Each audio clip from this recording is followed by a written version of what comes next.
ጉድ ሳይሰማ መስከረም አይጠባ አሉ። እውነታቸው እኮ ነው።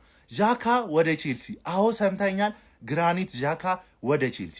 ፋብሪዚዮ አሁን ከደቂቃ በፊት ያስነበበው መረጃ ምን ይላል? የቼልሲ ያልተጠበቀው የክረምቱ ሳይኒንግ ሊሆን ይችላል ብሎ እንግዲህ አስቀምጦታል ማለት ነው። ይሄ ልጅ ከጃቢ አሎንሶ ጋር ድጋሚ መስራት ይፈልጋል፣ ወደ ለንደንም መመለስ ይፈልጋል ሲል እንግዲህ አስነብቧል ማለት ነው። ሌሎች መረጃዎች ደግሞ ስንመለከት በግል ጥቅማ ጥቅም ከቼልሲ ጋር ተስማምቷል። አሁን የቀረው ቼልሲና ሰንደርላንድ ነው። ሰንደርላንድ ደግሞ በልጁ ጉዳይ ላይ አያካብዱም ተብሏል ማለት ነው። የቼልሲ ደጋፊዎች በዚህ ዙሪያ ላይ ምን ትላላችሁ? የአርሰናል ደጋፊዎችስ ምን ትላላችሁ? እውነት ለመናገር ማለት ነው ልምድ ያለው ተጫዋች ስንል የነበረውን አሁን ጥቅሙን እዚህ ጋር ታዩታላችሁ። በቃ ይሄ ምረ ወጠጤ ጎረምሳ ፈላ ምናምን የተሰበሰበበትን ቲም ስርዓት ያስይዛታል ማለት ነው። አለቀ። እኔ ተመችቶኛል። የእናንተን ሀሳብ ኮሜንት ላይ ያሳውቁኝ። ፎሎ እንዳይረሳ።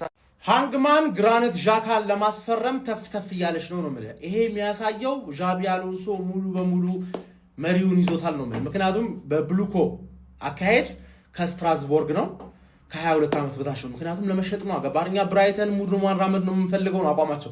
የ33 ዓመት ግራኒት ዣካን ካመጡ ደግሞ አላ ኤክስፒሪየንስ ምናምን በሚለው ሐሳብ ጃቢ አሎንሶ አሳምኗቸዋል ማለት ነው። ለመሸጥ ሐሳብ የላቸውም ማለት ተረዳኝ አይደለ? ግራኒት ዣካ ግን ከኛ ሲወጣ 30 ዓመቱ ነበር ባይዘው ትዝ የሚላችሁ ከሆነ እና አሁን ብሩኖ ጊማራይስን ዛሬ ፕሪሚየር ሊግ ለመብላት ዛሬ ቻምፒየንስ ሊግ ለመብላት በ28 ዓመቱ በቅርቡ 29 ዓመት ሲሆን ለሚመጣ ሰው የአርሰናል ደጋፊ እያለቃቀሰ ነው። አቤት ትራንስፈር ዊንዶ ሲጀመር የአርሰናል ደጋፊ ቤርታ 9-10 መስመር አዘጋጅቶ ከዛ ላይ ባለቀ ሰዓት እንደሚያደርግ አምና አሳይቷል። ዝም ብለህ ጠብቅ ነው የምልህ። ግራኒት ዣካ የሚገርም ሳይኒንግ ነው። 33 ዓመቱ ቢሆንም ማለት ነው ሰንደርላንድ ላይ ያደረገውን ሰርቪስ ለቼልሲ ያደርጋል ብዬ እገምታለሁ። ግን ይሄ ምን ማለት ነው? ጃቢ አሎንሶ ሬት ማድረገው ማናጀር ነው። ምን ያመጣላችኋል? የሆነ ነገር ያመጣላችኋል። ማሬስካ እንዳመጣላችሁ የሆነ ነገር ያመጣላችኋል። ትደሰታላችሁ። በቂ ነው ብለህ ትቀበለዋለህ። ምክንያቱም የሮማን አብራሞቪች ቼልሲ ሞቷል። የለም ማን ዩክሬን ጋዝ ስቴሽን የተቀበረው ማለት ገባ አይደል? ቀብር ደርሰናል። አርአይፒ ኬዝ ገባ።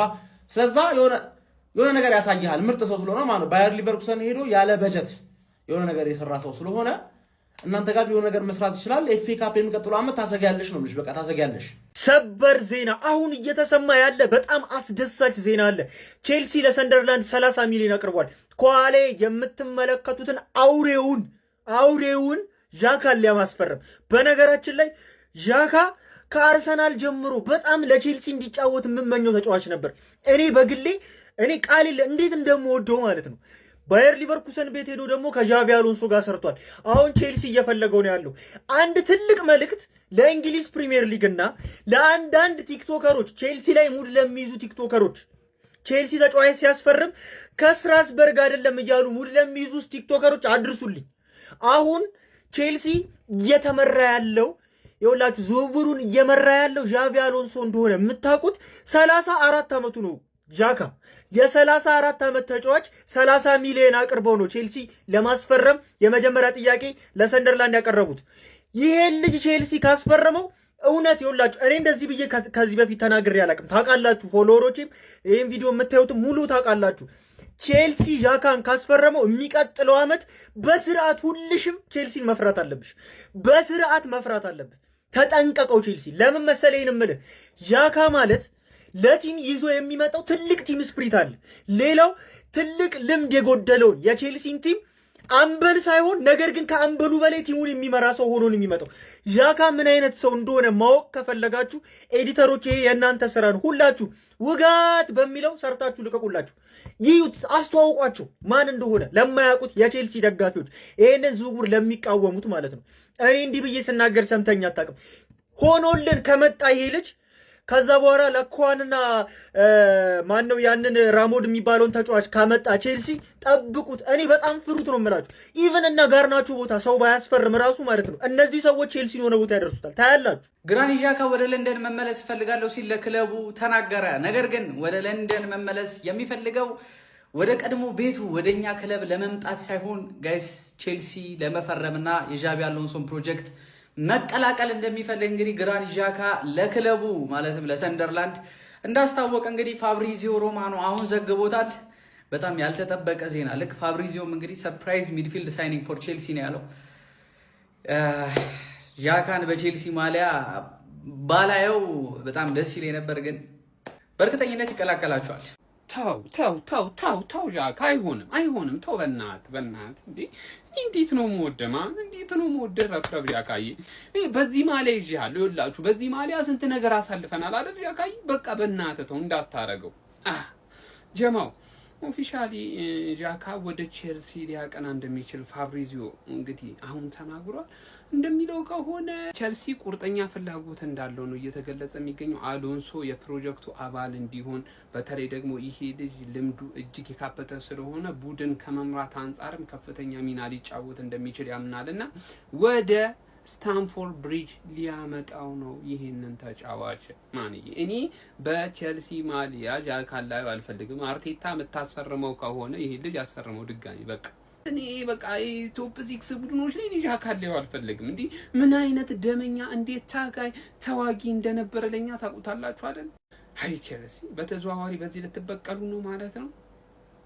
ምን አይነት ነገር ነው ብሬኪንግ ኒውስ ቼልሲ እና ዣካ ከስምምነት ላይ ደርሷል። በግል ጉዳይ ቼልሲ ከተጫዋቹ ጋር ያለውን ነገር ጨርሷል። አሁን ደግሞ ከሰንደርላንድ ጋር ቀጥታ ንግግር ጀምረዋል። ዣቪ አሎንሶ የዚህ ልጅ በጣም ፈላጊ ስለሆነ ቼልሲዎች ይሄ ልጅ ለማስፈረም ከሰንደርላንድ ጋር ያለውን ንግግር በጣም እየገፉበት እንደሆነ እውቁ የስካይ ስፖርት ጀርመኒ ጋዜጠኛ የሆነው ፍሎሪያን ፕላተንበርግ ዘግቦታል። ሌላኛው ከቼልሲ ጋር የተያዘው የዝውውር ዜና ስለ ጆሻ ቼምቦንግ ነው። ትላልቅ የአውሮፓ ክለቦች እዚህ ልጅ ላይ እውነተኛ ፍላጎት አላቸው። ነገር ግን ቼልሲ በጭራሽ አይነኩም ከተባሉ ተጫዋቾች ውስጥ አንዱ ጆሻ ቼምቦንግ እንደሆነ አሳውቋቸዋል። ነገር ግን ቼልሲ ይሄን ልጅ እንደ ሴንተር ባክ እንጂ እንደ ፉል ባክ ወይ ደግሞ እንደ ዊንግ ባክ እንደማያዩት በስፋት ተዘግቧል። ሌላኛው ዛሬ ከቼልሲ ጋር በስፋት ሲያያዝ የነበረው ስለ ቻሎባ ነው። እንግዲህ ኢንተር ሚላን እና ኮሞ ይሄን ልጅ በጣም እንደሚፈልጉትና በጥልቅ እየተከታተሉት እንደሆነ ብዙ የዜና ምንጮች እየዘገቡ ይገኛሉ።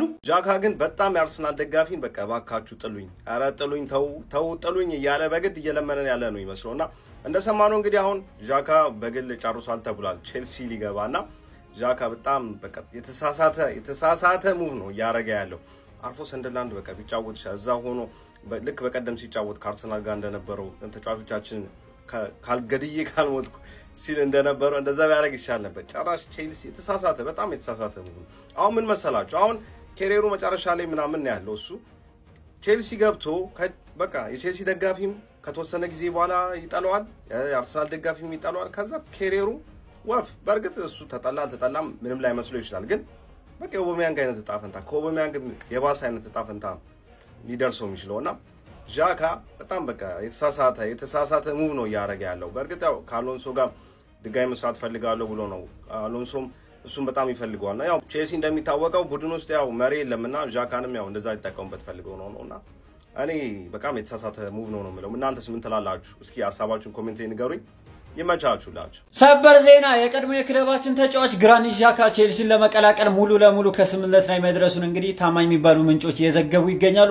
አሁን የሚቀረው ሰንደርላንድ እና የቼልሲ ድርድር ነው። የእነሱም ድርድር በጥሩ ሁኔታ እየሄደ እንዳለ እንግዲህ መረጃዎች እያሳዩ ይገኛሉ። ጀማው የዚህ ዝውውር መሳካት ዋነኛው ሰው እንግዲህ የቀድሞ አሰልጣኙ ዣቪ አሎንሶ ነው። ምን ተሰማችሁ? እስቲ ጀማው ሀሳባችሁን ኮመንት ላይ አስቀምጡልኝ። እኔ በጣም ነው ያዘንኩት። ምን እንደሆነ አላውቅም። ብቻ ኮፒ ሊንክ ፎሎ ማድረግ እንዳይረሳ።